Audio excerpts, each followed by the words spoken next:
And so with that, I turn it over to Ricky Ramos. Thank you, Ricky, for coming. You're with the Downtown Streets team. Start by telling us about the program, about the organization.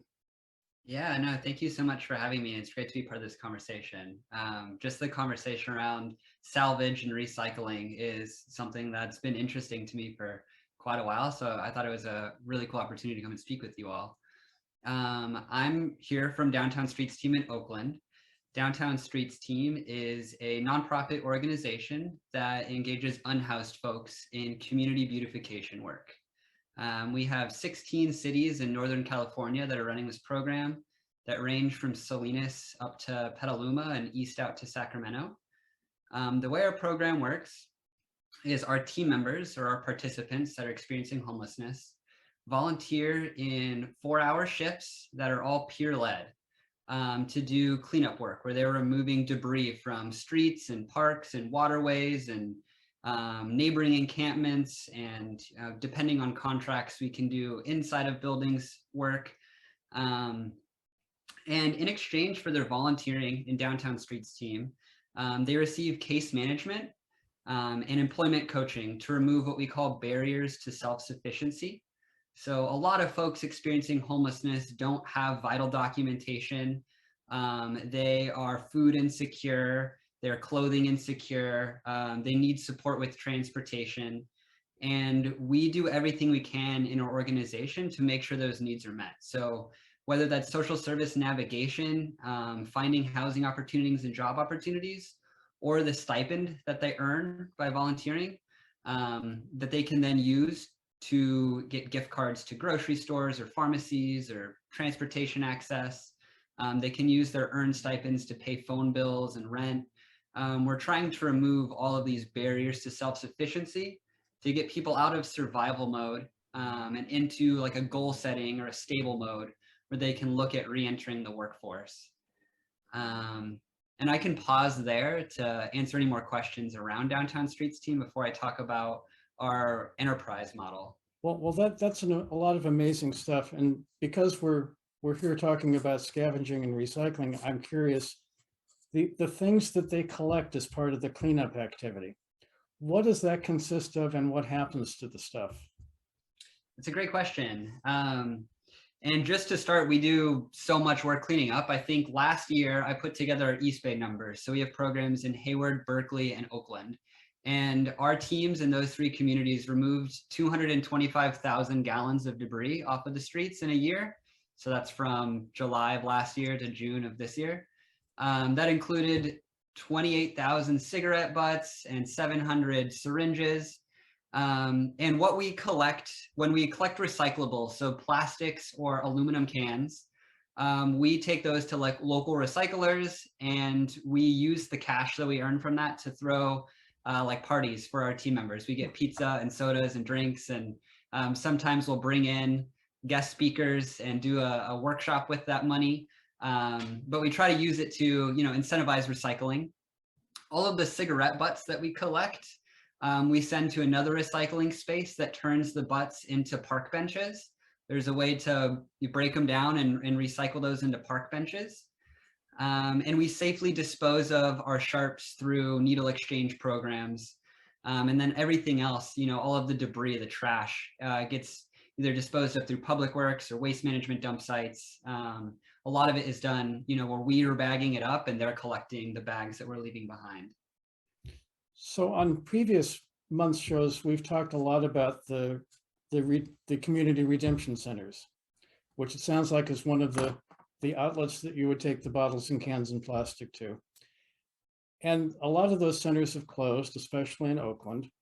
And from the description of what you were doing, it sounds like less money for the party from that. So how has the closure of the redemption centers in our local communities impacted your program? It's a great question. And I want to advocate for our team members here and say that we have a peer leadership model where, the folks that are out doing the street cleaning are all led by other unhoused folks. I'm only there to check in and make sure shift is running to a standard, but they're leading themselves. And should they desire the recycled materials to throw a party, I will go with them to do this exchange, but they're all in charge of, you know, like putting the recyclables together and inviting me to go with them to a recycler and represent Downtown Streets team there. So, you know, a lot of them will drive however far they need to. Usually there's one in Oakland. I know there's one in Berkeley that we've gone to a couple of times. There's one in San Leandro. But it's on the initiative of our team members to make a lot of this happen. So they're very aware, the folks that are experiencing homelessness are aware of where these recyclers are, and they take me to them. So how does it impact this community to have those outlets reduced? Because we have a lot of talk about Sacramento favoring certain elements of the redemption center, and the recycling centers seem to come in last. But I'd like to know what the impact on your team members is from that, if you know. Yeah, I mean, I can assume that it's just travel time and costs associated with travel. You know, you need to own a vehicle for a lot of them, which is a barrier. Some places require, you know, vital documentation to do an exchange. They won't just give you straight cash. And so those are all barriers, but I would assume that the biggest challenge our team members face is just ease of access to get into there. And I did see a question, so I want to make sure I get the chance to answer.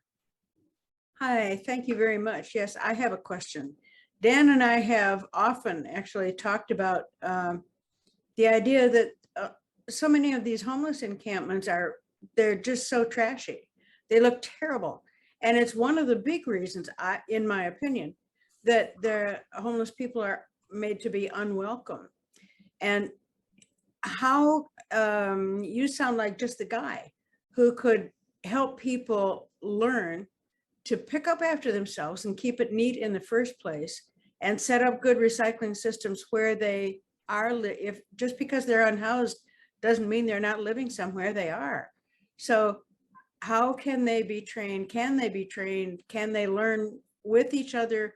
What incentives would help them develop the habit of keeping the place clean in the first place? And the community would be so much more welcoming. Can people be incentivized to do that? Yeah, that's a great question. And I have two responses to that. One is, you know, Downtown Streets team is out there to try to change perceptions of homelessness. And there's a lot of stigma attached to encampments and unhoused people. There's, you know, and John and I were speaking before the show around goodwill dumping, where folks will come in with, you know, used furniture or, you know, used clothes and leave that behind at encampments. There's the issue of trash services. Encampments don't have trash services, and almost everything that's being consumed in an encampment produces trash, whether that's, you know, the food that they're getting for free from shelters or from takeout. That's all producing trash, and there's nowhere to put this trash that's being accumulated.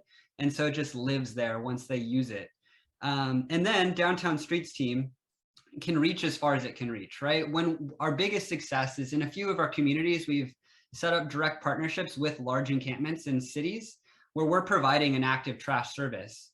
And, you know, we've noticed that over time, as Downtown Streets team spends months in these encampments, you know, removing debris and safely discarding it at dump sites, the amount of debris we're collecting month over month reduces. So people are creating less trash when access is given to them.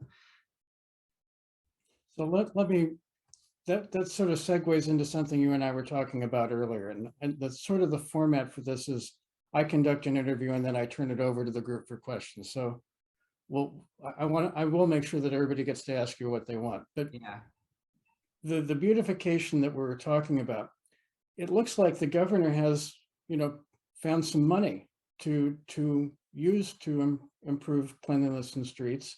And it looks like Downtown Streets team is going to be a grant recipient to help it do that. So tell us about the grant program that you're going to be in. Yeah, absolutely. And so that's through the Clean California grant. And that gives great opportunity now to introduce our employment model. So Downtown Streets team is all voluntary. And it's about creating an opportunity for somebody to get back on their feet and enter employment or sustainability or self-sufficiency. And we've created what we call Streets Team Enterprises, which is a low barrier employment model. That's a direct kind of step out of the Downtown Streets team program into supportive employment. So the challenge we are facing with a lot of our team members is in DST, you reform an identity, you have community, you gain stability. And then when we turn you over to, Home Depot or McDonald's, and you think about employment, that employer doesn't have a lot of empathy for your situation. So, we see a lot of people either want to stay with DST and not want to go to employment, or turn over to employment and then get let go within 30 days because they're tardy to work, or they don't know how to use their cell phone, or they show up late too much. And so Streets Team Enterprises is this branch where we can hire people directly. We can offer them a fair wage, part-time work, and build a resume. It takes a job to get a job oftentimes, build a resume. And so with this Clean California grant, there's a really unique position that we're creating to tackle illegal dumping. And that position is called an illegal dumping coordinator. It's kind of managed in 3 parts, 1 by Downtown Streets team, 2 by a local recycler called Argent Materials, and 3 by the district attorney's office. And this position, we get to respond to 311 calls that are on illegal dumping and go and remove the discarded items and bring them to the dump site. And Waste Management's offering us free access to their dump site. The DA is training these 2 individuals on how to discover what's called indicia, which is identifying information in illegal dumps. So we're trying to figure out like commercial businesses that are dumping and tie it back to that business. So, the DA's office can generate, revenue and use it to mitigate illegal dumping. And they get to work with us to support our teams in broader work. We get to cover more miles of street when we can guarantee that those bags are being collected and taken to the dump. So they'll follow behind our shifts and remove the bags. And, the idea of this illegal dumping coordinator came out of conversations through Nate Miley's task force on illegal dumping, and just this unique need to engage the unhoused population, create jobs, and tackle illegal dumping kind of all in the same conversation. And, I see a lot of potential there. And attending the conference in April that Nate and Miley put on illegal dumping in the state, I think that there's a huge economy on, upcycling and skilled and unskilled labor in that space. You look at recycling centers, thrifting stores, reupholstery, refinishing, carpentry work, metal work. These are all like low barrier employment models where you can enter as unskilled and exit skilled.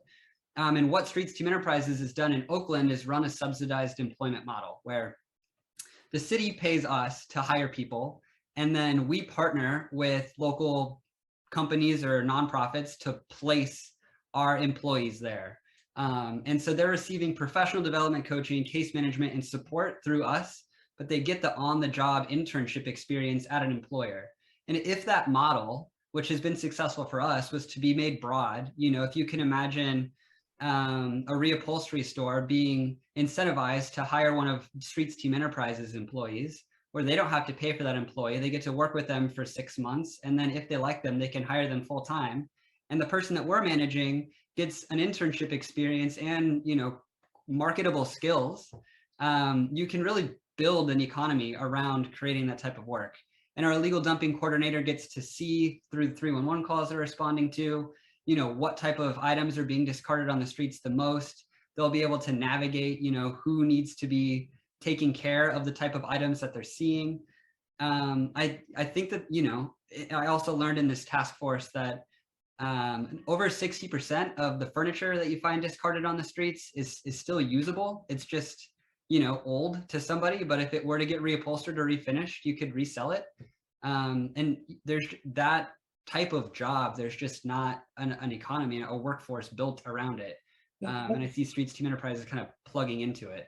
That's what I wanted to recap. That sounds very exciting. That's really kind of what excited me about talking to you tonight, because it sounds like you've got an infrastructure that's designed to promote employment of the unhoused to the point where you can actually be the employer. You're already doing work training in the resource recovery space. How far can that expand? And is there something that anybody on this call today can do to help? Yeah. Because it Great. sounds like you have a, a built-in workforce, a labor-intensive kind of job. You got on-the-job training, and you're doing a great thing all at the same time. What could be better than that? Yeah, I wish I had an immediate answer to that question. Our Clean California funding comes in August. So all of this still very much lives in the idea space, right? And we get 2 years of this Clean California funding to really pilot out what it can look like, where you have a shared employment model and you're building the on-the-job skills that can transition into full-time jobs. And I'm trying to build a group of individuals that want to share best practices in that space. There's not a lot of programs that are this subsidized employment model where it's kind of like a staffing agency, but to have it be through the lens of the unhoused population and low skill work is a unique approach to it. So I'm doing a lot of research here in Alameda County and then leaning on some of my other peers across their cities to build a network of folks that want to create this type of employment model. And I would love to, expand the people in that group. Additionally, if you can work with folks to find that unskilled position at a reupholstery store or a refinishing store, carpentry type work, recycling centers where they would be interested in hiring the demographic that I'm working with, knowing that we're paying their wages, but they have to manage them day to day. Would love to build that portfolio of businesses as well. Yeah, it sounds like a lot of plumbing. Yeah. In a good way. But there's another question I have to ask, and I hesitate because you're getting a grant through the district attorney's office from the state. Those are government folks. But at the same time, there have to be regulatory barriers to doing what you'd like to do. There's a negative impression about homeless people. There is local communities criminalizing scavenging. Why they would do that, I have no idea. But from where you sit, what are the biggest regulatory barriers to doing what you'd like to see done, if any? Yeah, I think it's unfortunate in Alameda County, so much of the media that we consume around homelessness often has a negative lens on it. And I would love to find more opportunities to try to counter that lens and get to know the people that are experiencing homelessness. I could tell stories of the team members that I'm working with and why they got into the situation they're in. And the folks that have recovered and found employment and found housing and the spaces that they're in now.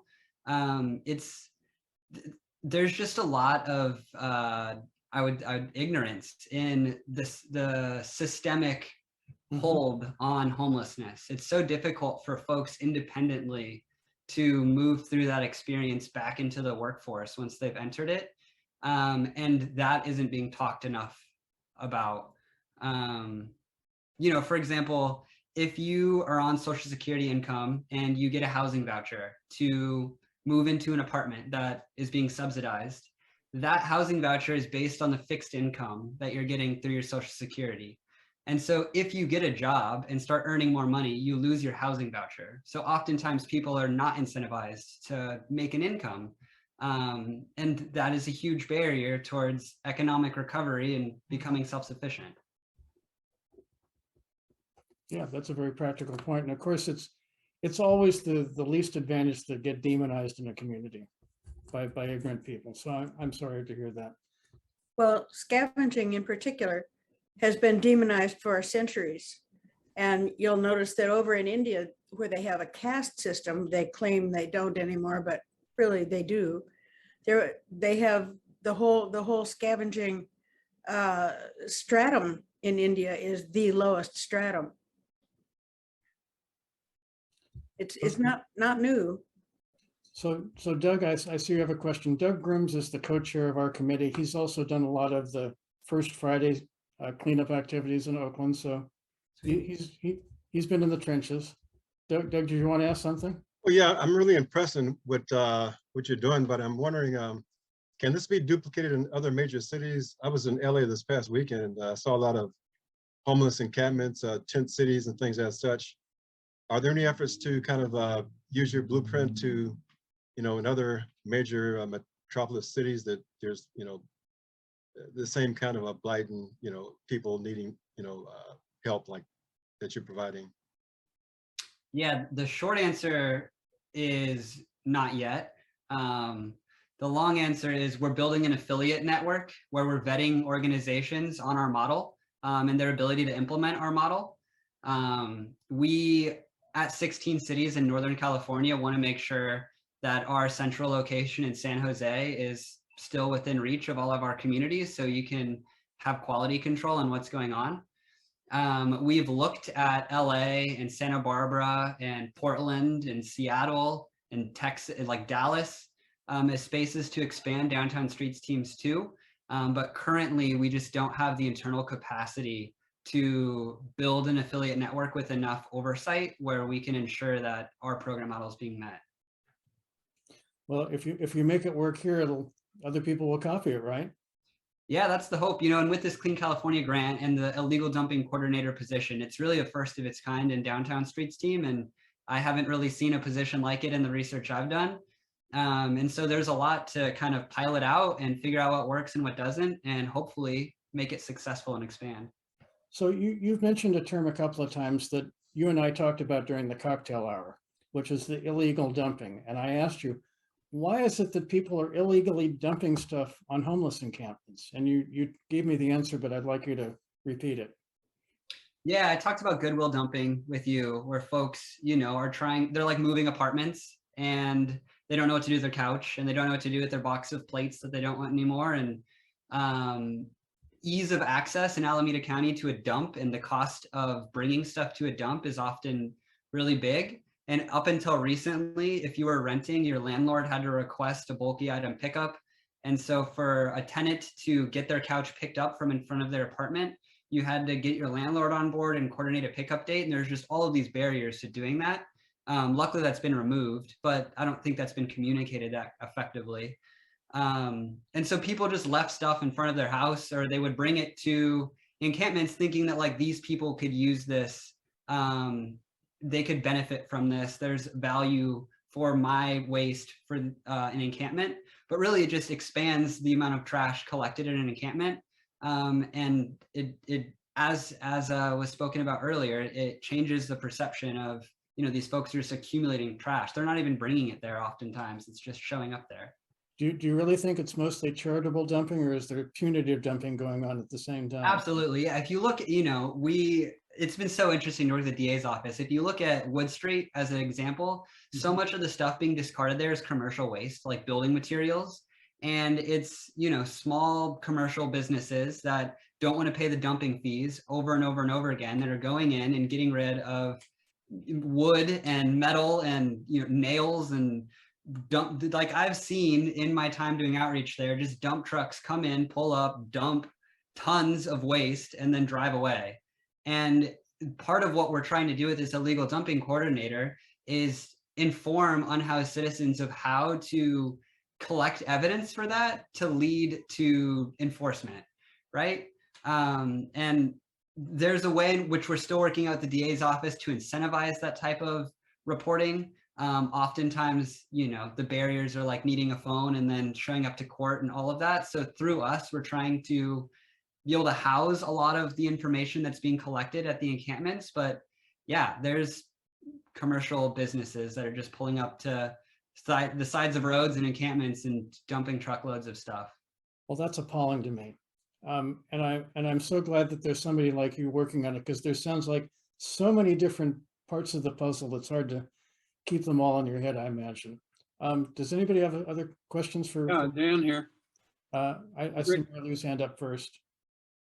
Sorry, Dan. I do want to ask, it sounds to me like what you're calling charitable dumping and illegal dumping, and let's show them how to make a complaint and get it enforced on. It sounds to me like there is in fact a bona fide opportunity. I mean, that's what Urban Ore does, is we go to the dump and we salvage things that we can find a market for. So could that illegal dumping be turned into an opportunity?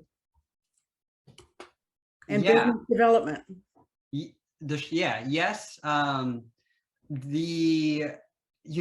in the demographic I'm in, the energy spent on making the phone call to say that this item is now in front of my tent may not show up that frequently unless there's a whole culture shift around that. I think the more time I spend in the space, you know, folks that are camping are in such a survival mode that their first thought is not to like, how can I get this to Urbanor, and like, can I load this in a vehicle, or who has a vehicle, or can they come pick it up and let me coordinate all of that. And so, you know, through the funded positions, we're going to get a glimpse into that space. And, you know, I would love to set up a relationship with Urbanor where if we find salvageable materials, we can bring it there. But yeah, I do see a barrier with working with the unhoused community to build a direct connection between illegal dumping and encampments and salvage work. Bonnie, do you have a question? I'll get to you next. Bonnie? Yeah, my question was more about mental health with the funding that you'll be receiving and the enterprise framework that you're talking about. Like, do your team members have access to mental health services? I wish I could say that we built in mental health services in-house. No one at Downtown Streets team is a therapist, you know, psychology major or masters. And this leads to the conversation of mental health services availability is so you know, there's nothing there. It's so minimal. And my partner's a therapist, and we have this conversation all the time. There needs to be more jobs created in that space. And oftentimes the folks that are doing work at the community level that are trying to provide free or affordable healthcare to people are young or still in school. And so the exposure to burnout rate is really high. And then the jobs that are created for community mental health work are not offering competitive enough salaries versus, you know, private healthcare and, you know, private mental health care. And so there's just not enough mental health services, especially in Alameda County. And, you know, we recognize that as a challenge within Streets Team Enterprises. And it's, you know, again, this model is 2 years old, and we've really grown in the last couple months here.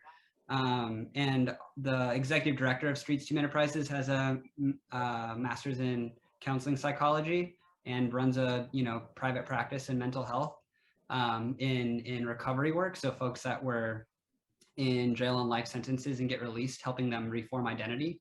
And so I know that part of his long-term build is to build in mental health services for these folks. And speaking personally, you know, I've watched through Streets Team Enterprises, one of my employees go from camping to temporary housing to leasing their own apartment. And the identity shift that goes on in each of those phases is so significant. And if you are prone to addiction or prone to, if you just don't have the resources in front of you, it's so easy when you get overwhelmed with these changes that are happening in your life to fall back on bad patterns. And it took extensive, you know, calling this person multiple times a week and making sure they're showing up to their appointments and visiting them at their apartment and, you know, teaching them how to do their dishes again. And the transition from homelessness into self-sufficiency requires so much mental health support. And I hope to see that expanded. Dan, did you have a question? Thank you. Is it my turn? Yes. Ricky, you're a young person. I'm very impressed with your can-do attitude, but I would like to inquire as to your educational background. You're obviously well studied, and I also would like to have you comment on the rewards of what you are doing. You seem very happy about what you're doing. Do you recommend this for other young people? Oh, thank you. I studied sociology at San Francisco State, and I was blessed to have a mentor named Myron Johnson, and he taught peace and nonviolence studies. He worked with MLK in the US and taught a course on Gandhi and a course on Socrates, and I took 2 years of his courses, and he was my mentor. And inspired me to use my degree for good, inspired me to join AmeriCorps, and that community led me to Oakland and doing community work in Oakland.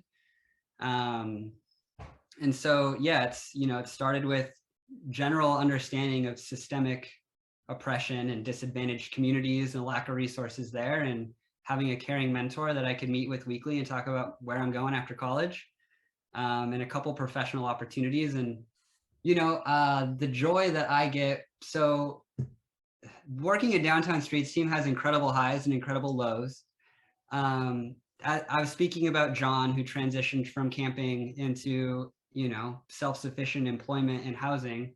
And those highs are so incredible to be part of that person's journey and have them call you in their now full-time job and thank you and show up to spaces with gifts and have that relationship, and knowing you change people's lives is incredibly rewarding. And I would say that's a small percentage of the stories that I see. And, the day-to-day struggle of seeing people that are dealing with mental health and addiction and dealing with the experience of homelessness is low. Balance, work-life balance, right? I put a lot of myself into the work that I do so I can show up and feel positive. And I also make sure I take care of myself by doing hobbies and interests that bring me joy. And advocating for like a 40-hour work week that's kind of set at a 40-hour work week, so you have time to take care of yourself, is part of this. And yeah, I think I'm just lucky to find something that I'm passionate about and I'm good at, and be able to get paid to do it. That's a gift in life. That really is a gift. To enjoy what you're doing and be paid for it. Yeah, and the new challenges, I'm always looking for new challenges, right? And so to tie together all of this conversation, the opportunity with the illegal dumping coordinator position, and working with, the DA's office, which is a Alameda County public office, to work with local private companies with invested interests in keeping the streets clean, and to lead it from a nonprofit perspective. I think that those types of unique collaborations are answers to many of our problems in urban poverty, where you can bring together these collaborative communities that are cross-sectoral. And I was looking for the opportunity to kind of do that here in Oakland, and I've got a chance to do it. So that challenge and opportunity kind of pushes me forward. Super. Does anybody else have any questions for Ricky? Because I know he has a soccer game tonight. I sure do. Susan? Yeah, I just threw something into the chat. You might find it interesting to look into this New York's illegal idling bounty law, which is people apparently are making money off of reporting in people who are illegally idling. And so I'm wondering if you're thinking about, like, look at that as a model, like working with the DA's office to see about getting people bounties, and they get some percentage of, whatever money is charged the people who have done the illegal dumping. Yeah, no, and I've seen also I think it's in Austin, Texas, when vehicles are parked blocking bike lanes. If you take a photograph of that vehicle and submit it, you get a percentage of the fine that's given. And so I think, yeah, at the immediate level, that could work if you can, get a photograph of a license plate of a vehicle that's illegally dumping in an encampment. The hard part about that is that we're dealing with people without addresses and reliable access to communication. So to tie that back to a bank account or an individual is a challenge. But I do think that it's an opportunity that can exist. Great. I think you're being very creative. That's great. You probably know this, but Oakland and the DA's office also has I don't know what they call it. It's an anti-blight ordinance, where they have, the DA's office has a unit that cites and then fines people who don't clean up their properties. It's not a big stretch to expand that into the illegal dumping at homeless encampments, and citing people and having a bounty program to enforce that. Just a thought that occurred to me. Yeah, and an exiting piece on all of this is that what I get to see in the work that I'm doing is that, it's not just giving people income, really, that the problem lies in. There's so many other things tied to it, and I think community and identity outside of homelessness is a huge piece. And so, you know, as much as we can encourage folks to make a quick buck by reporting on illegal dumping, there needs to be a community of people that allow that person to express themselves in a healthy way, and integrate back into a workforce more so than just pay them for reporting. Well, Ricky, thank you so much for joining us tonight. I was excited what you had to say. I feel the positive energy coming. I'd like to get involved. I hope others will too. And so thank you again for joining us. Absolutely. I will put my email in the chat and would love to hear from anybody. Oh, quick plug. If you want to visit me in Oakland, our community meetings are Thursdays at 12:30 p.m. And they bring together all of our team members and our staff and guests. Our address is 3100 Fruitvale. It's on the corner of School Street and Fruitvale, right off 580. And if you want to come by, yeah, we'd love to see you. Great, thank you. So the final portion of our show tonight was Bonnie. You wanted to talk about zero waste youth. I don't see Freddie, so. Yeah, Freddie let me know that he is not able to join, so I am open to just giving a little spiel about zero waste youth. I was thinking that I could share my screen just to have a visual aid. I can get situated here. Let's see.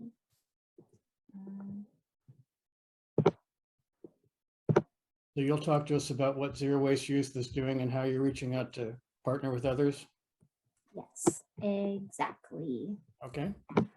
Just so for the benefit of those who are not familiar with Zero Waste Youth, I'll just be talking about our organization today. My name is Bonnie, and I've been with Zero Waste Youth since 2019, and we're a youth-led organization founded in 2011 in Brazil. So we have a San Francisco chapter, which is the USA chapter of an international organization. We have orgs all over the world: Brazil, Costa Rica, the Philippines, Portugal, Italy. So we're really connected in with the zero waste community internationally.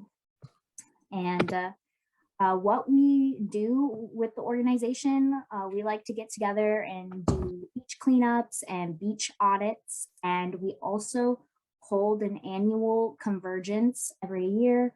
The Zero Waste USA holds one every year, but there also is an international convergence. But because of the pandemic, that has not been in the works.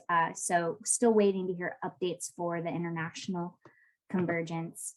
And so lately, what we've been doing during the pandemic is still doing our beach cleanups, and also planning for our convergence. We would just hold a virtual convergence. And well, what we like to do at Zero Waste Youth is get the youth community who's interested in zero waste and provide leadership skill building opportunities.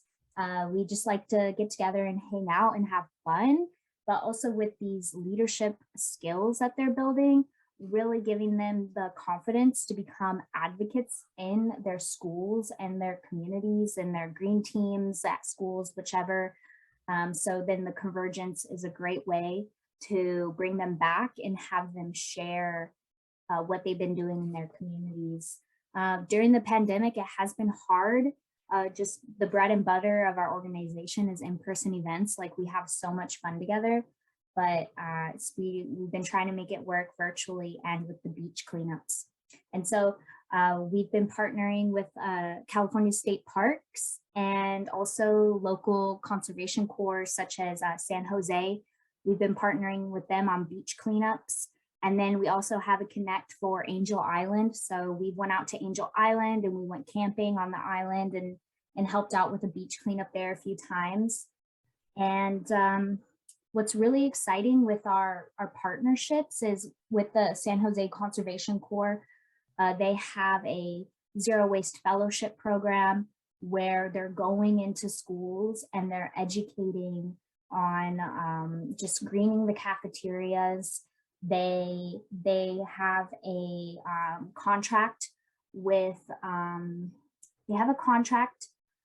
a local school district, and so they get to go out to 16 campuses and educate folks. And so Zero Waste Youth USA is wanting to build this partnership so that we can provide educational resources and just any kind of resources to help them with their education efforts, and also continue with the beach cleanups.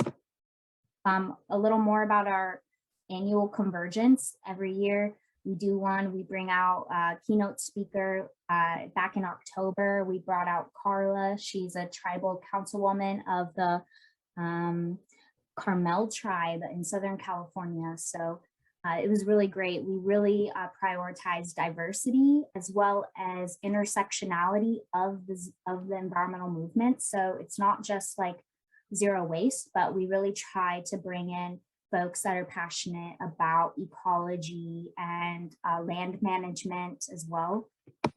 So yeah, just our 2021 planning team. And I just want to put in a plug for Zero Waste Youth USA. Like, we are calling for planning members. So if you're interested in being part of our planning team, we're doing our Convergence March 2023. We're going to piggyback that with the recycling update, NICRA's recycling update, as part of like Zero Waste Week.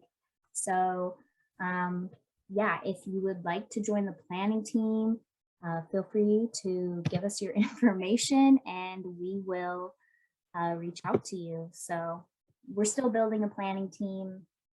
We're going to do a kickoff retreat probably in September. So it'll most likely be virtual, our planning. So yeah, just let us know. Open to questions, or we can chat offline. I'll put my email in the chat. So thank you. So Bonnie, I have one question, then I'll turn it over to others. You mentioned reaching out to the local conservation corps. Mm-hmm. It has come up on this show before that it wouldn't be a terrible idea to try to reconfigure more of a 1930s conservation corps, which in those days, young people, college students mostly, went into the woods and did stuff that was helpful to the environment. Especially with your talking to the native peoples and the idea that maybe they had a better idea than we did about forest management. Might there be an opportunity for you to partner with the Conservation Corps to create a real college program that would allow college students to thin, wildfire areas? Is that a worthy idea to pursue? It's not a bad idea, especially if it's connected to skills, like job training skills, and getting folks connected with the land and traditional land management practices that California needs. Yeah, I think at the end of the day, it's really about partnerships and getting that funding, and like grant writing is super important. So I'm talking with San Jose Conservation Corps about how can NICRA support them for grant funding opportunities with SB 1383.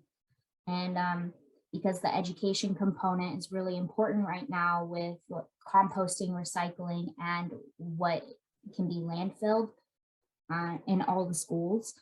So yeah, it's an important question and idea to explore. There's a lot of opportunity. It needs money and skills. Susan, did you have a question? Oh. I thought her hand was raised. Any other questions for Bonnie? Well, I'm interested in zero waste use, so thank you for sharing that. I guess that concludes our show for tonight. Every second Tuesday of every month, we have a show. We don't have the program next month completely lined up, but it's probably going to be on the theme, to quote Gary Liss, it's the climate, stupid. So we'll have something about the climate next month. Thank you for joining us tonight, and I will adjourn. Thank you.